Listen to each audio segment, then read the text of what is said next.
Hello student, आज ये chapter third part first ये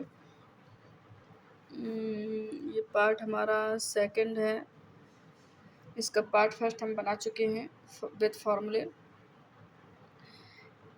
तो ये उस दिन हमने आपको पहली वीडियो में फॉर्मूले बताए थे। अब हम फॉर्मूलों में स्टेप बाय स्टेप हम आपको यहाँ पे सवाल एक लिया है जो ऑल इन वन है।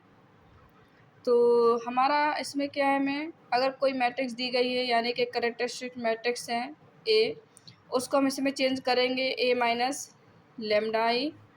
आई क्या है हमारा आइडेंटिटी, किस पे डिपेंड करता है, जो हमें ये मैट्रिक्स दी जाती है। ये मैट्रिक्स अगर 3/3 की है तो आइडेंटिटी भी हमारी 3/3 की होगी। तो ए माइनस लेमडा आई, ए की ए मैट्रिक्स ये रखा लेमडा और आइडेंटिटी ये है। लेमडा का मल्टीप्लाई इसमें करेंगे और डायरेक्ट इसमें हम सब्ट्रैक्ट करते चले जाएंगे। जैसे 1 माइनस लेमडा, 2 0 है, ये 3 0 है, 0 0 -5 माइनस लेमडा, 2 0 है ये। इसी तरह यहाँ पर ये दोनों 0 हैं, यहाँ 6 माइनस 6 लेमडा। तो फाइनली हमें ये कैरेक्टरिस्टिक मैट्रिक्स मिल गई। क्वेश्चन में आपसे पूछा जा सकता है कैरेक्टरिस्टिक मैट्रिक्स निकालिए, तो आपको एक मैट्रिक्स दी जाएगी, उसमें आपको ए माइनस लेमडा आई करना है। फिर नेक्स्ट अगर पूछा जाए कि दिए गए मैट्रिक्स को आप कैरेक्टरिस्टिक डिटर्मिनेंट में करिए, तो पहले आप हमने स्टेप बाय स्टेप यहाँ लिखा हुआ है।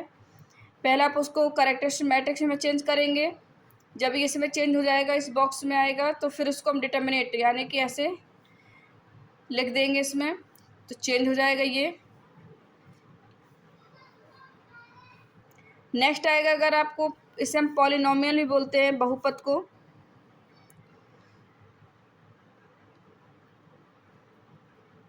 पॉलिनोमियल मीन्स होता है कि लैम्डा की एक से अधिक मान निकलना।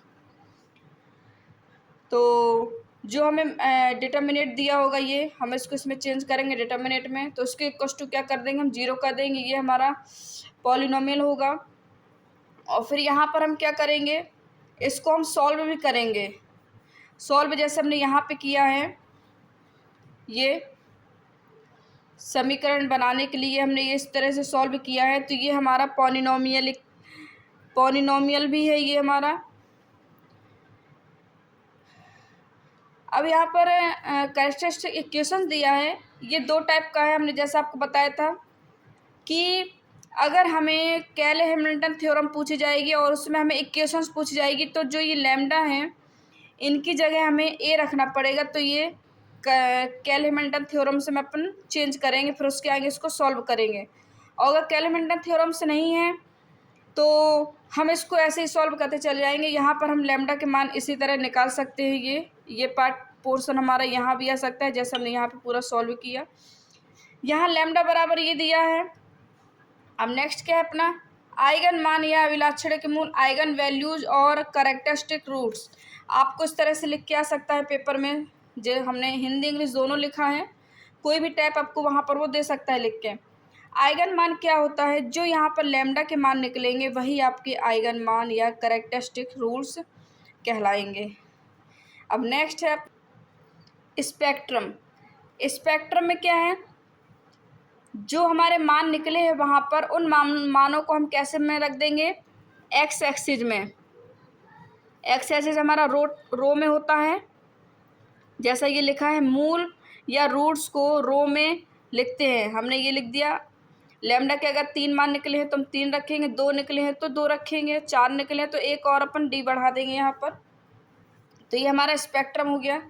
जैसे वहाँ हमारे मान निकले थे 1 - 5 6, तो हमने इसको इसमें रख दिया। पूछा जाए कि दी गए मैट्रिक्स में इसका स्पेक्ट्रम निकालिए, तो स्पेक्ट्रम में जो हम मूल निकालेंगे लैम्डा के मान निकालेंगे उसको हम इसमें रख देंगे एक्स एक्सिस में। तो हमारी ये स्पेक्ट्रम हो गया।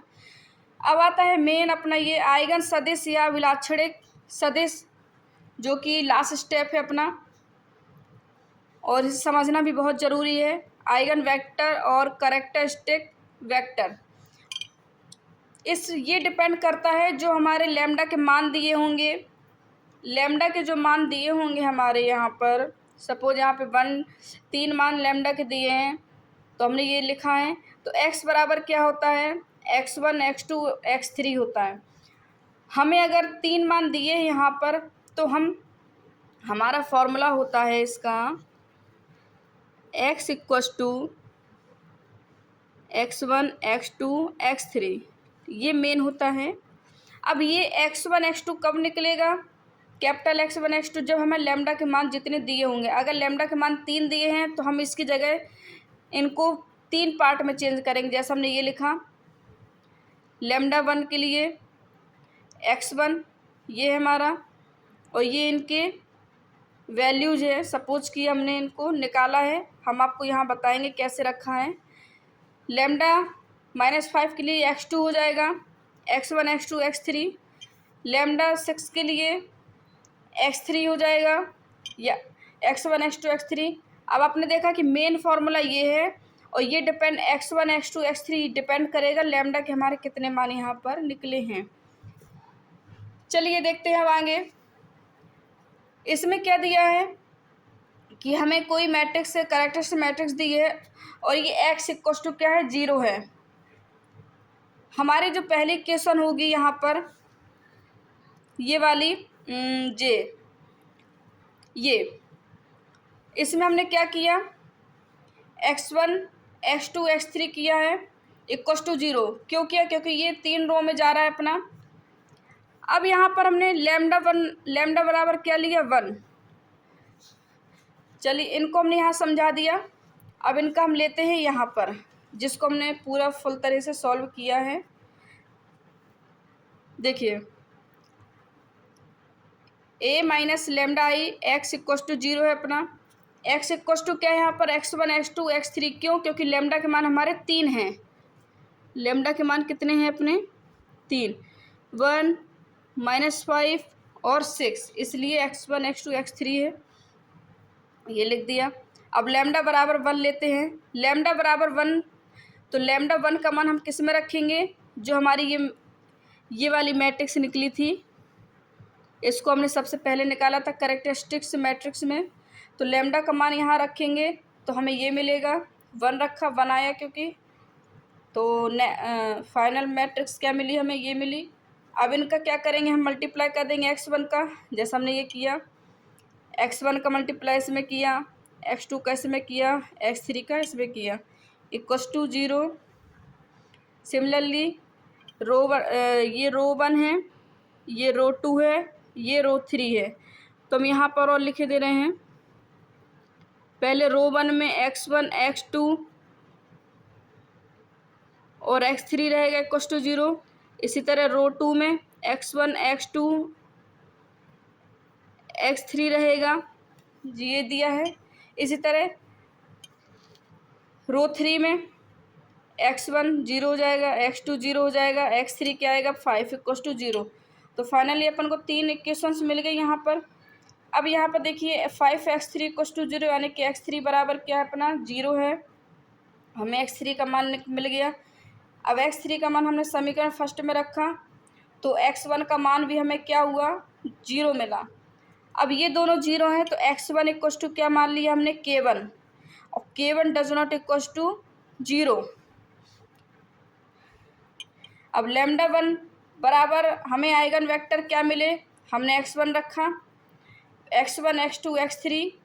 x1 का मान क्या है, k1, x2 का 0 और x3 का 0। k1 हमने कॉमन ले लिया, 1 0 0, x1 के हमें आइगन वेक्टर ये मिल गए। इसी तरह लैम्डा 5 के लिए करेंगे, लैम्डा का मान हम उसी में रखेंगे जो हमने ये इक्वेशन रखी है। यहाँ पर हमें ये मैट्रिक्स मिली थी स्टार्टिंग की, हमने रखा लैम्डा का मान, तो हमारा ये मैट्रिक्स मिली। फिर हम वही बात करेंगे, इस पे x1 x2 x3 का मल्टीप्लाई करेंगे तो हमें ये इक्वेशंस मिलेंगी। इसमें भी x3 का मान कितना दिया है यहाँ पर, 0।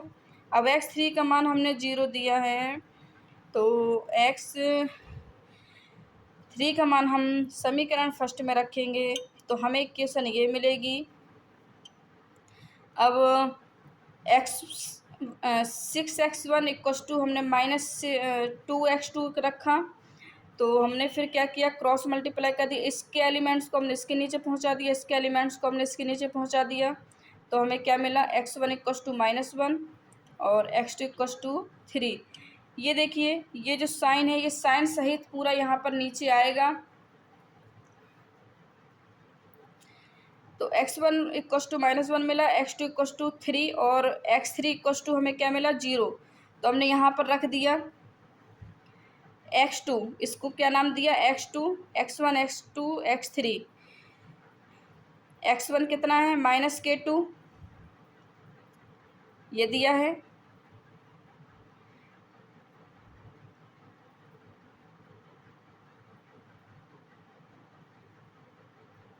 और यहाँ पर x3 का मान, x2 का मान कितना है, 3 है, 3k2, और ये x3 क्या हो गया, 0 हो गया। तो हमने k2 को बाहर निकाला, -1 3 0, तो हमारे ये एलिमेंट्स निकल गए। x1 के लिए हम k1 मानते हैं, x1 के लिए हम k1 मानते हैं, और x2 के लिए k2 मानते हैं। इसके अंदर के जो रहेंगे हमारे एलिमेंट वो स्मॉल x1 x2 x3 रहेगा, बट k2 हमारा जैसे बीजगणित विधि या क्रॉस प्रोडक्ट में करते हैं, लेट करते हैं, तो उसको k2 मानेंगे। जब हम x3 लेंगे तो इधर पे क्या होगा, k3 होगा। अब नेक्स्ट देखिए, लैम्डा इक्वस टू 6, तो वही मैट्रिक्स हम जो पहले लेंगे कैरेक्टरिस्टिक मैट्रिक्स, उसमें हमने लैम्डा इक्वस टू क्या रखा, 6 रखा। x1 x2 सेम वही है, सारा प्रोसेस के इक्वेशन बनाई हमने। अब यहाँ देखिए, यहाँ पर क्या है, ये दो इक्वेशंस मिल लेंगे, सिर्फ एक पार्ट 0 है, बाकी सब सेम है। तो इसमें हम क्या करेंगे, बीजगणित विधि लगा देंगे, यानी कि क्रॉस प्रोडक्ट मेथड लगा देंगे। यहाँ लिखे दे रहे हैं क्रॉस प्रोडक्ट मेथड, यानी कि बीजगणित विधि यूज की गई है। जैसा हमने x1 हाइड कर दिया तो हमें ये मिला, हमने यहाँ मैट्रिक्स रख दी 2 3 -11 2।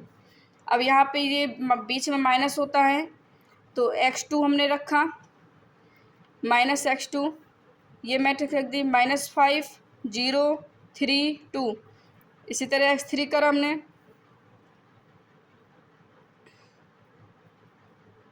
-5 0 -5 0 2 -11 इक्वस टू k3 लेट किया। अब हमने इनको सॉल्व कर दिया, यहाँ पर ये फाइंड हुआ, तो यहाँ पर x1 x2 x3 की सारी वैल्यूज़ मिली जो कि हमने इनमें रख दी ऐसे, और हमें ये यहाँ पे k3 मिल गया। तो ये हमारा पूरा फाइनल आंसर हुआ। एक ही क्वेश्चन में हमने आपको पूरे पार्ट यहाँ समझा दिए। मोस्टली आपसे पेपर में यहाँ पर क्या पूछेगा, वो देखिए, मोस्टली पेपर में आपसे वो आइगन मान पूछेगा, आइगन मान, अभिलाक्षणिक मान, आइगन मान, अभिलाक्षणिक सदिश, आइगन सदिश, स्पेक्ट्रम, या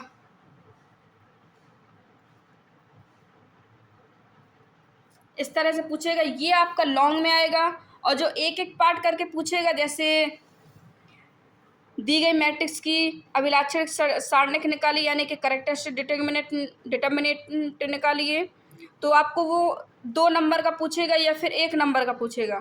तो ये अगर अलग अलग पूछे जाएंगे तो आपके 1 या 2 नंबर के रहेंगे। अगर यहाँ तक आपसे पूछा जाएगा आइगन सदिश या अभिलाक्षणिक सदिश, तो ये आपका लॉन्ग में आएगा। सो इसी तरह वीडियो को देखते रहिए, समझते रहिए, जहाँ कोई दिक्कत हो तो बताइएगा। सो थैंक यू हमारी वीडियो देखने के लिए।